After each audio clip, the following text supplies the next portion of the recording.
আসসালামু আলাইকুম। এটিএন বাংলা সংবাদে সবাইকে স্বাগত জানাচ্ছি। আমি শান্তা ইসলাম। সর্বজনীন পেনশনের প্রত্যয় স্কিম বাতিলের দাবিতে প্রশাসনিক ভবনের সামনে থেকে বিক্ষোভ মিছিল করেছে ঢাকা বিশ্ববিদ্যালয়ের কর্মকর্তা কর্মচারীরা। একই সাথে লাগাতার কর্মবিরতি পালন করছেন তারা। বিশ্ববিদ্যালয়ের সব ধরনের ক্লাস, পরীক্ষা এবং দাপ্তরিক কার্যক্রম বন্ধ রয়েছে। খোলা হয়নি বিশ্ববিদ্যালয়ের কেন্দ্রীয় গ্রন্থাগারও। কিছুক্ষণ পর কলা ভবনে অবস্থান কর্মসূচি পালন করবেন বিশ্ববিদ্যালয়ের শিক্ষকরা। আন্দোলনকারীরা জানিয়েছেন, দাবি না মানা পর্যন্ত আন্দোলন চলবে। আমরা প্রত্যয় স্কিম থেকে বিশ্ববিদ্যালয় পরিবারকে বাদ দেওয়ার দাবিতে আমরা এই আন্দোলন কর্মসূচি চালিয়ে যাচ্ছি। প্রতিবাদ সমাবেশ, বিক্ষোভ এবং কর্মবিরতি চালিয়ে যাচ্ছি কর্মকর্তা কর্মচারী ঐক্য পরিষদ। আমরা রুটি রোজগারের জন্য আছি।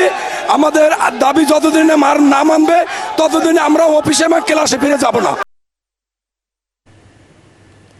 4 দিনের সফরে আজ সকালে বেইজিং এর উদ্দেশ্যে ঢাকা ছেড়েছেন প্রধানমন্ত্রী শেখ হাসিনা।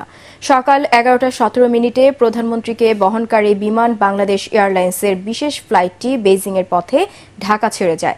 এই সফরে 20 থেকে 22টি সমঝোতা স্মারক সই হবে। তবে এবারের চীন সফরে কোনো চুক্তি সই হচ্ছে না। দ্বিপাক্ষিক বৈঠকে দেশের অবকাঠামো উন্নয়ন, বিনিয়োগ ও অর্থনৈতিক সহযোগিতা প্রাধান্য পাবে বলেও জানিয়েছেন পররাষ্ট্রমন্ত্রী ডক্টর হাসান মাহমুদ। আলোচনা হতে পারে তিস্তা প্রকল্পে বিনিয়োগ নিয়েও। 11 জুলাই ঢাকা ফিরবেন সরকার প্রধান। এর আগে 2019 সালের জুলাইয়ে শেষ চীন সফরে গিয়েছিলেন শেখ হাসিনা। অবশেষে টেকনাফ সেন্ট মার্টিন দ্বীপ নৌপথ স্বাভাবিক রয়েছে। টানা 33 দিন পর রোববার থেকে দ্বীপের সঙ্গে টেকনাফের নৌ রুটে ট্রলার ও স্পিড বোটে যাত্রী পারাপার শুরু হয়। গতকাল সকালে টেকনাফের নৌঘাট থেকে 2টি ট্রলার সেন্ট মার্টিনের উদ্দেশ্যে যাত্রী ও পণ্য সামগ্রী নিয়ে রওনা দিয়ে দ্বীপে পৌঁছায়। অন্যদিকে সেন্ট মার্টিন দ্বীপ থেকেও 3টি ট্রলার এবং আরও কয়েকটি স্পিডবোট যাত্রী নিয়ে শাহপুরের দ্বীপ জেটি হয়ে টেকনাফে পৌঁছায়। গত 4 জুন থেকে এই পথে নৌযান চলাচল বন্ধ ছিল। সেন্ট মার্টিন দ্বীপের যাত্রীবাহী বোট মালিক সমিতির সভাপতি মোহাম্মদ রশিদ জানিয়েছেন, বর্ডার গার্ড বাংলাদেশ বিজিবির পরামর্শ মতো ট্রলার ও স্পিডবোটের আগে ও পেছনে উঁচু বাঁশে বাংলাদেশের পতাকা উড়িয়ে টেকনাফ ও সেন্ট মার্টিন নৌ রুটে চলাচল করা হচ্ছে। ক্লোজ আপ ওয়ানের প্রথম আসরে যেসব উদীয়মান শিল্পীরা বাজিমাত করেছিলেন তাদের একজন মশিউর রহমান রিঙ্কু। সেই আসরে রিঙ্কুর অবস্থান ছিল সেরা 5-এ। এরপর মাতিয়ে তুলেছিলেন সঙ্গীতাঙ্গন। কিন্তু পরপর 4 বার ব্রেন স্ট্রোক করে রিঙ্কু এখন গান থেকে অনেক দূরে, পারেন না ঠিকমতো চলাফেরা করতেও। জনপ্রিয় এই গায়ক সবকিছু ছেড়ে পড়ে আছেন গ্রামের বাড়ি নওগাঁর আত্রাই উপজেলার বরসাউতা গ্রামে। পার করছেন অলস সময়। নওগাঁ প্রতিনিধি রায়হান আলমের পাঠানো তথ্যচিত্রে আরো জানাচ্ছেন আশিকুর রহমান। বেশি ভালোবাসলে মানুষ দুঃখ দেয় তার প্রতিদান এই দুনিয়ার কিছু।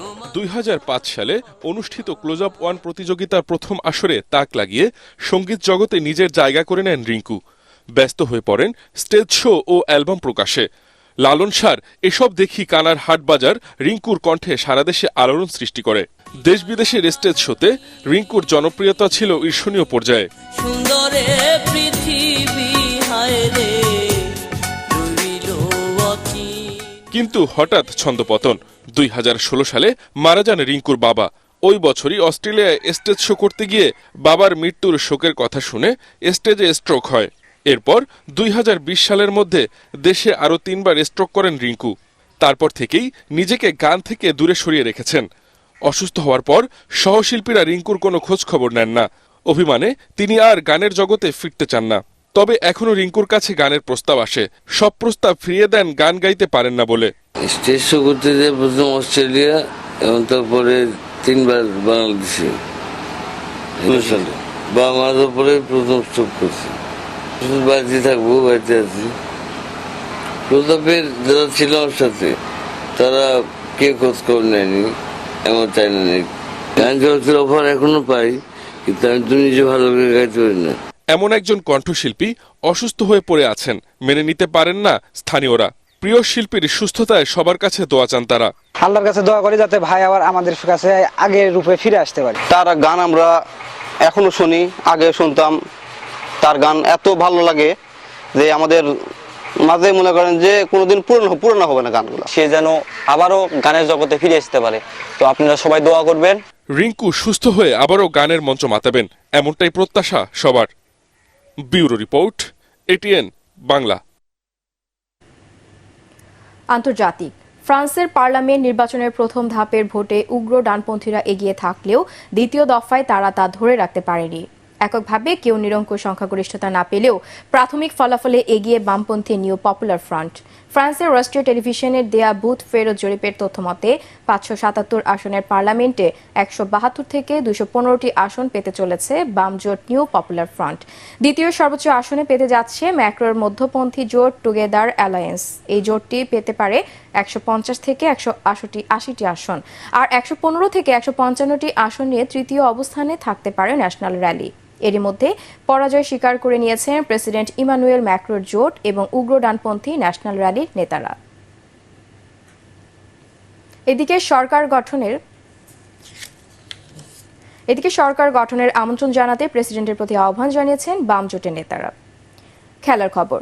অনুশীলনে শেষ মুহূর্তের প্রস্তুতিতে ব্যস্ত ইউরো 4 সেমিফাইনালিস্ট। 10 জুলাই প্রথম সেমিতে ফ্রান্সের মুখোমুখি হবে স্পেন। সেই ম্যাচকে সামনে রেখে জার্মানির ডন ইয়োশিঙ্গনে অনুশীলন করে লা রোজারা। স্পেন কোচ লুইস দে লা ফুয়েন্তের শিষ্যরাই এই ইউরোতে এখনো পর্যন্ত একমাত্র অপরাজিত দল। এর আগে এই টুর্নামেন্টের ইতিহাসে কোনো দল টানা 6 ম্যাচ জেতেনি। সেই মিশনে খেলতে নামবে লামিন ইয়ামালে, ডানি অলমোরা। আরেক ম্যাচে নেদারল্যান্ডস খেলবে ইংল্যান্ডের বিপক্ষে। ওলফসবার্গে রোনাল্ড কোমেনের অধীনে নিজেদের ঝালিয়ে নেয় ডাচ ফুটবলাররা। দু দলের 9 সাক্ষাতে মাত্র একবার জয় পায় সাউথগেস্টের দল।